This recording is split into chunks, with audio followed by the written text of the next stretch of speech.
Hey guys, this is Adam with PsychedelicInvest.com. Today I'm going to be going over the most significant psychedelic sector catalysts of the last week, as well as my perspective on them. All right, cool. Let's get started, guys and gals. Um, so the first most notable sector catalyst we've had was that Kathy Woods, aka Mama Kathy, aka the High Growth Grandma. I made that last one up. Thought it was clever. Um, she, her ARC Genomics ETF, recently purchased into ATI Life Sciences.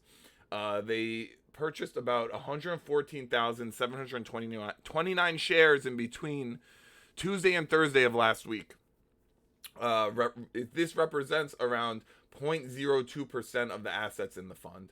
So it's not a significant position, but she most likely will increase it over time. But it's huge for the sector because to get to get a public figure or such a well respected um, person like Kathy Woods, now all of a sudden looking at the psychedelic sector and buying into a company like ATI Life Sciences, that's a really big deal to me.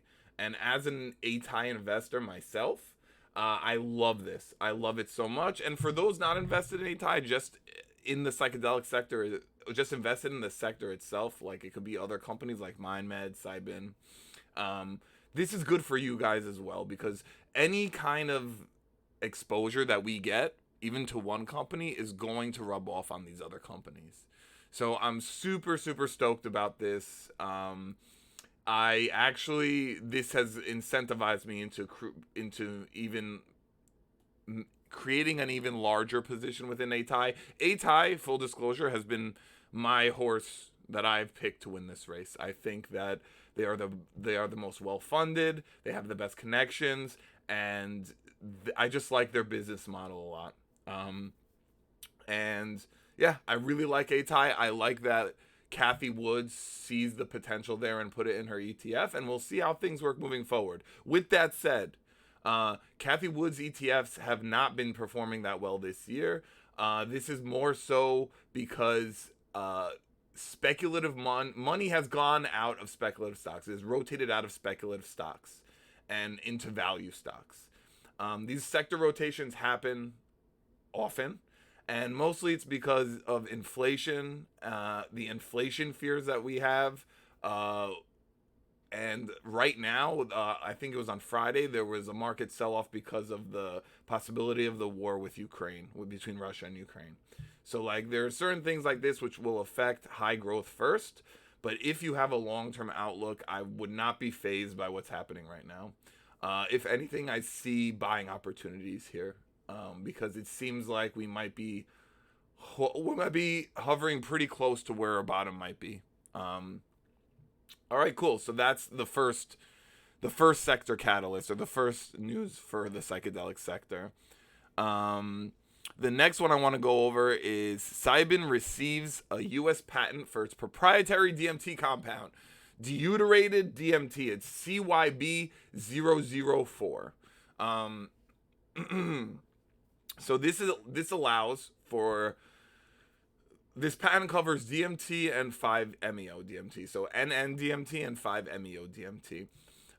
The patent is which is expected to expire in 2041. That's plenty of time. I like this. I think that any different form of DMT that you can use in a clinical study will be better because the current methods of ingesting DMT are, in terms of patient compliance, they're not the best.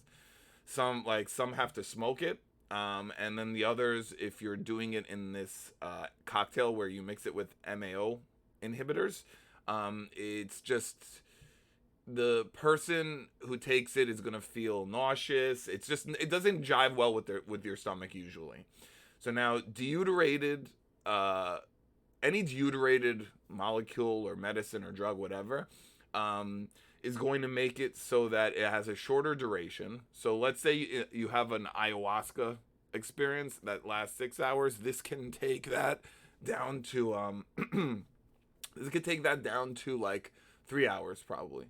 Um, and also you from what I understand of deuterated, like deuterated psychedelics, so deuterated DMT, is you won't have to mix it with MAO inhibitors, and you basically can just have the DMT on there, and they can ingest it that way. So I think this and the psychedelic dissolvable strips that IGXT is doing for ATI will end up being one of the more premier ways, or the preferred ways, to administer DMT therapy and also psilocybin therapy as well, because you want, in a therapeutic or clinical setting, the shorter the duration of the psychedelic experience, the better. And the essential, and then also, because it's skipping first pass digestion, there's more patient compliance there. I just think it's good all around. I love this for Cybin. I like Cybin in general. Their other product they're working on is also deuterated psilocybin, so it's in the same vein here. I think Cybin is one of my favorites to make a lot of noise this coming year within the psychedelic sector. I don't think you could go wrong with picking Cybin. All right. There was also one article I read about how the U.S. government has decided to explore ibogaine therapies for treatment for addiction, which, once again, it's pretty significant. If any of you guys are familiar with ibogaine therapy and stuff like that, I have a bunch of friends who did ibogaine therapy for addiction purposes. It works really well. I was very surprised at how well it worked. And if they can start trying to transition it over to a pharmaceutical setting, doing it in clinics and doing it like under FDA approval and whatnot, I think this could be a big deal for addiction. I think in general, psychedelics are the answer to addiction, like not just isolated to ibogaine. But I like to see that the U.S. government, is looking at ibogaine and wants to explore how it treats addiction. They are partnering. The company that's going to be doing it is called Delix, DELIX Therapeutics, and Compass Pathways has an 8% stake in them. So if you want exposure to that, I think Compass would be the best way. Or if you want to zoom out even further, you can go into ATI, because ATI has a ownership stake in Compass. Yeah, so that's my main. That's the most significant news I would want to talk about for this week. Cathie Wood buying into ATI is so big for the sector. I think once there's a recovery in growth plays, you're gonna see ATI really benefit from this exposure. It's very significant. All right, now I'm just gonna go into I will look at the charts of 3 stocks, give you my perspective on like good buy ranges for this week, and I will see you guys at the next video where I will do the same thing. So let me break it down for you guys. All right. Here we go. So you guys can see the chart in front of you. This is of ATI right now. So ATI did receive a decent pump since the Cathie Woods news broke. It was up, I think, at a high of around 25%, something like that. It started settling down a little bit because of the market sell-off due to the scares about the Ukraine-Russia war. I don't think we're going to have a war between Ukraine and Russia. I think right now there's a lot, just once again, more amplified fear in the market. So what I would say is, I said last time, prior to the Cathie Woods news, that ATI was in an amazing buy range. I think it was it was $5.05 when I said that. So right now it's at $5.66. If there ends up being more fear in the market, I can see ATI coming back down closer to $5 again. If you guys can start a position around $5, I think that would be a phenomenal entry.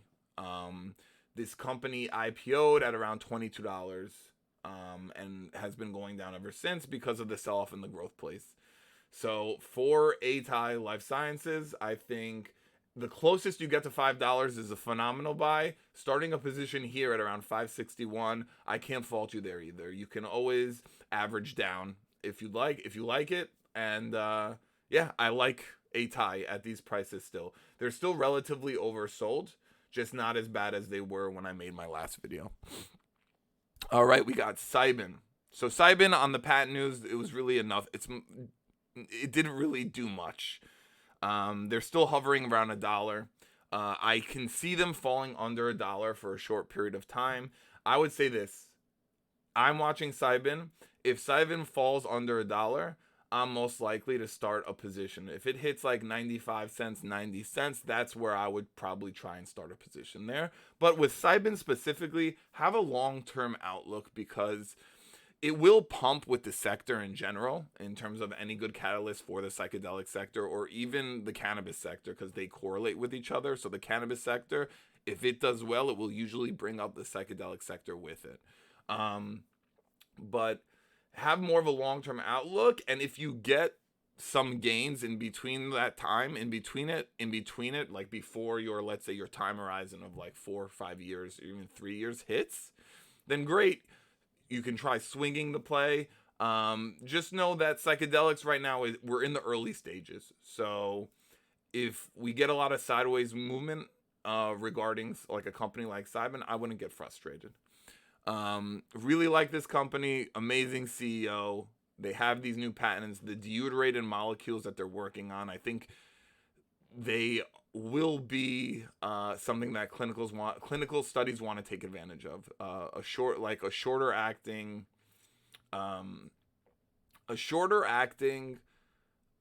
psychedelic is amazing for any type of clinical study, for any type of therapeutic study. It's just better, in my opinion. All right. And I want to show you guys this. This is MSOs. This is basically a ETF that invests in American cannabis stocks. All right. So I usually just follow the American companies. I think they're making more money than the Canadian counterparts. And yeah, I just like I like following the American cannabis stocks better. So recently there has been talk about how in April legislation is going to start to move forward again. It's all rumors. We've heard about this a lot. We don't know if it's true or not, but I will say this. If the marijuana sector starts to pump and let's say these rumors about legislation, making them forwarding legislation around pot in April are true, pot legalization or the Safe Banking Act, this will pull up the entire psychedelic sector with it. They correlate with each other very well. So just something like an indicator for you guys to keep note of. I think it's important. I watch pot stocks usually because I like the sector in general, but there's a correlation between pot stocks and psychedelic stocks. And if you start to see pot stocks start to pump, then I would start checking out some of your favorite psychedelic stocks because it could be a good time to start an entry because it is very possible it will start bringing up the psychedelic sector with them. All right, cool. That's it for today's video. I will have another video later on in the week. This is Adam with psychedelicinvest.com. Thanks for watching.